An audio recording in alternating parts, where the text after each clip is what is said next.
Assalamualaikum warahmatullahi wabarakatuh. Selamat pagi teman semuanya. Pada pagi hari ini, izinkan kami dari kelompok 2 menjelaskan materi mengenai analisis lingkungan eksternal. Bisa di next.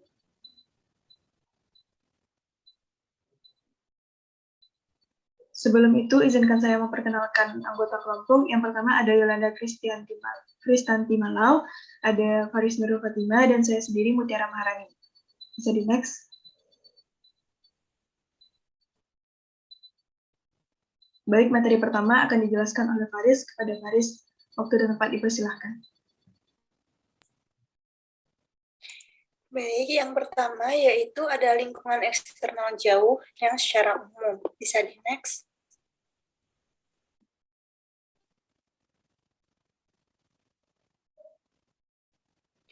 Oke, yang pertama ada lingkungan eksternal yang merupakan lingkungan yang berada di luar organisasi, di mana mampu mempengaruhi organisasi sehingga dapat menentukan peluang dan ancaman.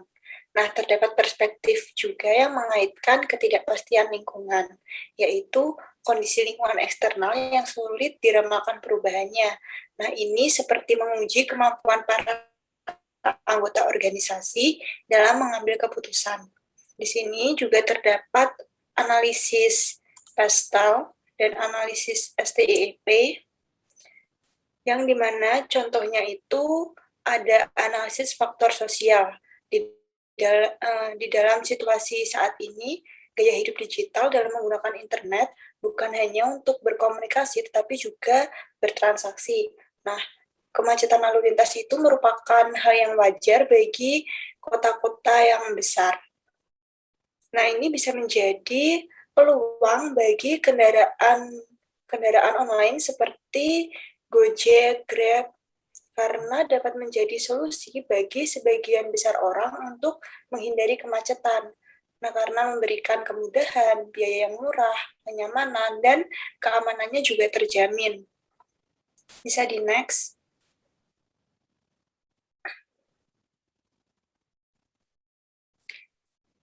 Lalu lingkungan eksternal ini dibagi menjadi dua, yaitu lingkungan eksternal jauh dan dekat. Yang pertama, lingkungan eksternal jauh dari luar organisasi yang terlepas dari situasi operasional perusahaan, tetapi berdampak pada proses manajerial dan operasional perusahaan. Nah, dalam lingkungan eksternal jauh terdapat beberapa faktor. Yang pertama itu ada faktor ekonomi. Misalnya, tren GNP, suku bunga, inflasi, persediaan uang, tingkat pengangguran, devaluasi, dan ketersediaan energi dan biaya. Contohnya yaitu tingkat bunga yang meningkat tercermin dalam tingkat hipotek yang lebih tinggi sehingga biaya pembelian rumah itu meningkat dan permintaan rumah baru dan juga rumah bekas itu menjadi menurun. Lalu yang kedua ada faktor teknologi. Di antaranya itu ada produk baru, pengembangan baru dalam transfer teknologi dari lab ke pasar, peningkatan produktivitas melalui otomatisasi, ketersediaan internet, dan telekomunikasi. Nah, contoh terobosan teknologi yang berdampak pada industri sendiri yaitu ada perangkat informasi portable dan jaringan elektronik, sumber energi alternatif, pertanian presisi, asisten pribadi visual, organisme yang diubah secara genetik, dan robot seluler pintar. Lalu yang ketiga ada faktor politik hukum, di mana adalah peraturan anti monopoli, perlindungan lingkungan, peraturan perdagangan luar negeri, hukum pajak, hukum tentang perekrutan dan promosi. Contohnya yaitu PPh pasal 22 yang mengatur tentang pemungutan pajak atas penghasilan dari kegiatan usaha yang dilakukan oleh perusahaan di bidang perdagangan dan impor barang. Hanya perusahaan yang melakukan penyerahan barang dan jasa kepada instansi pemerintah yang menggunakan dana APBN atau APBD saja. Lalu yang terakhir ada faktor sosiokultural, di mana apabila perusahaan tidak bisa menyesuaikan dengan perubahan sosial, maka akan memungkinkan sebuah perusahaan itu menjadi kalah saing. Nah, faktor sosiokultural di antaranya itu ada perubahan gaya hidup, aktivisme konsumen, distribusi umur, upah hidup, tingkat pendidikan, dan serikat pekerja. Contohnya yaitu ada perbedaan peran bisnis di lingkar Pasifik Asia seperti di negara Korea, Cina, dan Jepang, bisnis itu berperan untuk berkontribusi pada pembangunan nasional. Sedangkan pada Hong Kong, Taiwan, Thailand, Indonesia, Malaysia, dan Singapura, bisnis memiliki peran untuk menghasilkan keuntungan bagi pemegang saham. Bisa di next.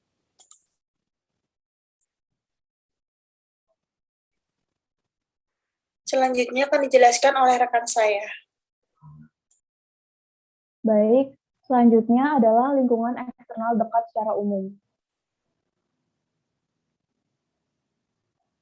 Faktor lingkungan eksternal dekat.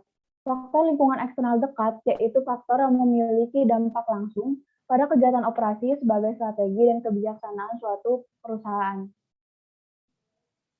Hubungan erat tersebut tidak hanya karena adanya atmosfer persaingan yang tinggi dalam suatu perusahaan, tetapi berkaitan juga dengan peluang yang dapat dimanfaatkan, khususnya dalam memperoleh sumber daya yang diperlukan, sumber dana, dan dalam memasarkan produk yang diprediksi. Selain itu, faktor-faktor lingkungan eksternal dekat pada umumnya dapat dikendalikan atau dipengaruhi oleh perusahaan yang bersangkutan.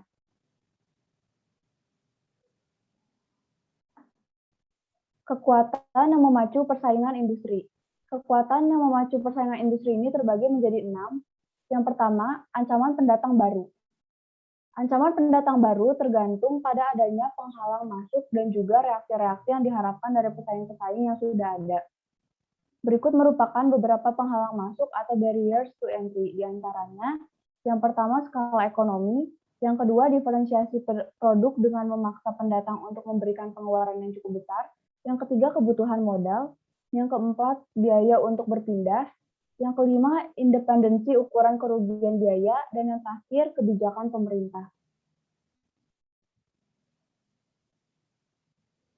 Yang kedua, persaingan di antara perusahaan yang ada. Dengan adanya langkah persaingan yang dilakukan oleh suatu perusahaan, menyebabkan perusahaan-perusahaan lainnya terpengaruh dan membalas atas usaha-usaha perlawanan. Menurut Porter, ada beberapa faktor yang berhubungan dengan intensitas persaingan. Berikut adalah beberapa faktornya.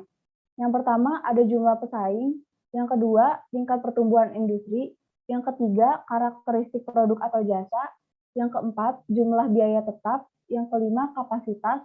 Yang keenam, tingginya penghalang untuk keluar. Dan yang terakhir, ada diversitas pesaing.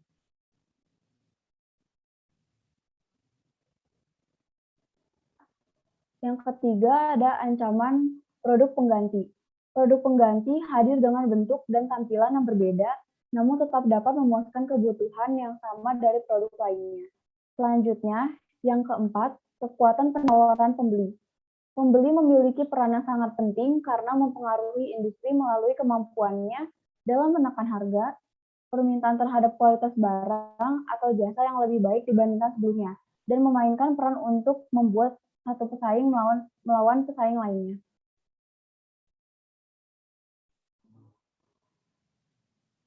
Selanjutnya, yang kelima, ada kekuatan penawaran pemasok. Penawaran memasuki industri dengan kemampuannya dalam menaikkan harga, bahkan dapat menurunkan kualitas barang atau jasa yang dibeli. Dan yang terakhir, kekuatan relatif dari stakeholder lain. Kelompok stakeholder berasal dari lingkungan yang beragam, yaitu terdiri dari pemerintah, serikat kerja, komunitas lokal, kreditur termasuk pemasok, asosiasi perdagangan, kelompok kepentingan khusus dan pemegang saham. Tingkat kepentingan stakeholder ini sangat bervariasi setiap saat.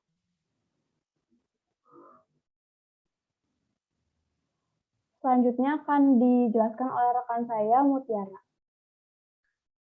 Baik, materi selanjutnya mengenai pengaruh lingkungan eksternal terhadap perusahaan. Bisa di next.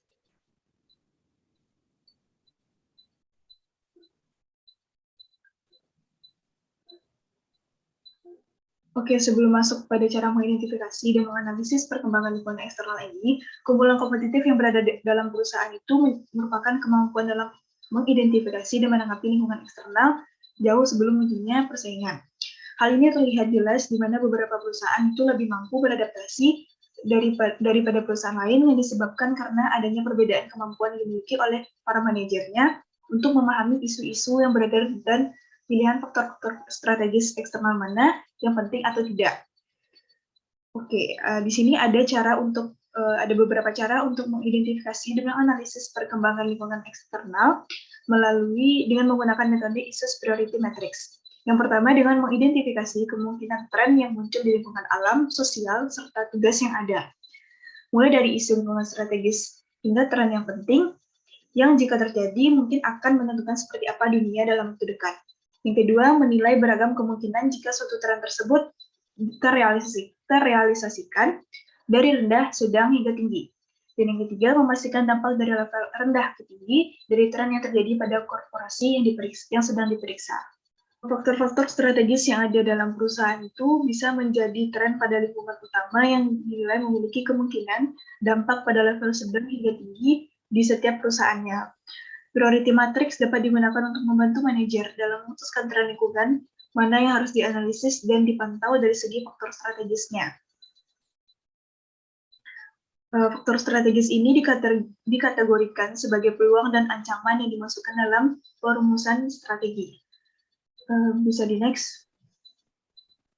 Nah, setelah manajer strategis memindai lingkungan sosial dan tugasnya, serta mengidentifikasi beberapa faktor eksternal yang mungkin bisa digunakan untuk perusahaan yang memperbaiki analisis faktor-faktor tersebut menggunakan metode lain yaitu IFAS atau External Analysis Summary untuk memperbaiki faktor yang telah terjadi.